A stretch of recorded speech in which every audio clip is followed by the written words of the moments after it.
आज हम बात करेंगे एक महत्वपूर्ण पहल के बारे में जो हमारे देश के शिप बिल्डिंग उद्योग को नई दिशा दे सकती है।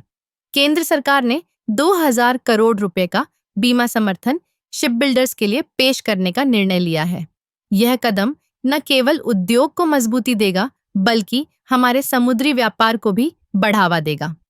आप सोच रहे होंगे कि यह बीमा समर्थन आखिरकार किस तरह से काम करेगा।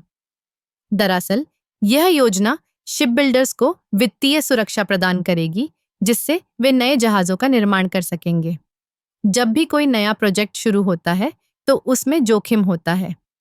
ऐसे में बीमा का यह समर्थन उन्हें आत्मविश्वास देगा कि अगर कोई अप्रत्याशित समस्या आती है तो उनकी पूंजी सुरक्षित रहेगी। इस पहल का एक और बड़ा फायदा यह है कि यह हमारे देश में रोजगार के अवसर भी बढ़ाएगा। जब शिप बिल्डिंग उद्योग मजबूत होगा तो इससे जुड़े अन्य क्षेत्रों में भी कामकाजी अवसर बढ़ेंगे, जैसे कि इंजीनियरिंग, डिजाइनिंग और निर्माण।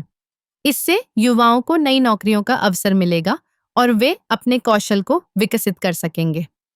अब बात करते हैं कि यह योजना कैसे लागू होगी। केंद्र सरकार ने इस बीमा योजना को विभिन्न शिप बिल्डिंग कंपनियों के साथ मिलकर तैयार किया है। इसके तहत कंपनियों को बीमा प्रीमियम में छूट मिलेगी जिससे उनकी लागत कम होगी। इसके अलावा सरकार ने यह भी सुनिश्चित किया है कि यह समर्थन विशेष रूप से छोटे और मध्यम आकार की कंपनियों के लिए उपलब्ध होगा ताकि वे भी इस उद्योग में अपनी पहचान बना सकें। इस योजना का एक और महत्वपूर्ण पहलू है जो हमारे समुद्री सुरक्षा को भी ध्यान में रखता है। जब हम अपने जहाजों का निर्माण करेंगे तो हमें यह सुनिश्चित करना होगा कि वे सुरक्षित और आधुनिक तकनीक से लैस हों। बीमा समर्थन के जरिए कंपनियों को नवीनतम तकनीक अपनाने के लिए प्रेरित किया जाएगा जिससे हमारे जहाज न केवल देश के लिए बल्कि अंतर्राष्ट्रीय स्तर पर भी प्रतिस्पर्धी बन सके। अंत में यह कहना गलत नहीं होगा कि केंद्र सरकार का यह कदम शिप बिल्डिंग उद्योग के लिए एक गेम चेंजर साबित हो सकता है। यह न केवल आर्थिक विकास को गति देगा बल्कि हमारे देश की समुद्री ताकत को भी मजबूत करेगा।